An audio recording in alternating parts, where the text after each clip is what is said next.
నిజామాబాద్ జిల్లా రూరల్ నియోజకవర్గం MLA doctor Rekulapalli Bhupathi Reddy Sirikonda మండలానికి వివిధ అభివృద్ధి పనులకు 14,38,00,000 మంజూరు చేయించారు. ఈ సందర్భంగా సిరికొండ మండల కాంగ్రెస్ పార్టీ అధ్యక్షుడు బాకారం రవి విలేకరుల సమావేశం నిర్వహించారు. రూరల్ ఎమ్మెల్యే భూపతి రెడ్డికి మండల ప్రజల తరపున ధన్యవాదాలు తెలిపారు. సమావేశంలో జిల్లా నాయకుడు ఎర్రన్న, గాదరి నర్సారెడ్డి, భూక్యా సంతోష్ నాయక్, మండల నాయకులు పాల్గొన్నారు. మన సిరికొండ మండలానికి సంబంధించి 14.38 లక్షల కోట్లు నిధులు మంజూరు చేయడం జరిగింది మన ఎమ్మెల్యే భూపతి రెడ్డి సార్ గారు. మరి దానికి మేము ముఖ్యంగా మండల కాంగ్రెస్ పార్టీ తరఫున ఎమ్మెల్యే గారికి మేమందరికి కూడా ధన్యవాదాలు చెప్తున్నాం. ఇక్కడ లొంక తాండ రోడ్డుకు 3 కోట్లు, మరియు గడుగుడు చెక్ డ్యామ్ కు 2.5 కోట్లు, తర్వాత అక్కడ తుంపెల్లి చెక్ డ్యామ్ కు 2 కోట్లు, మిగతా గ్రామాల్లో అన్ని కలిసి మొత్తం సుమారుగా 14 కోట్ల చిల్లర నిధులు మంజూరు చేయడం జరిగింది.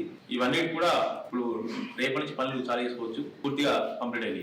మరి దానికి మేమందరం కూడా ఎమ్మెల్యే గారికి చాలా ధన్యవాదాలు చెప్తున్నాం. ఇవే కాకుండా మరికొన్ని కూడా గ్రామాలకు ఎమ్మెల్యే గారు నిధులు త్వరలోనే మంజూరు చేస్తాడు. మరి మార్చి తర్వాత కూడా పెద్ద మొత్తంలో కూడా వచ్చే అవకాశం ఉంది.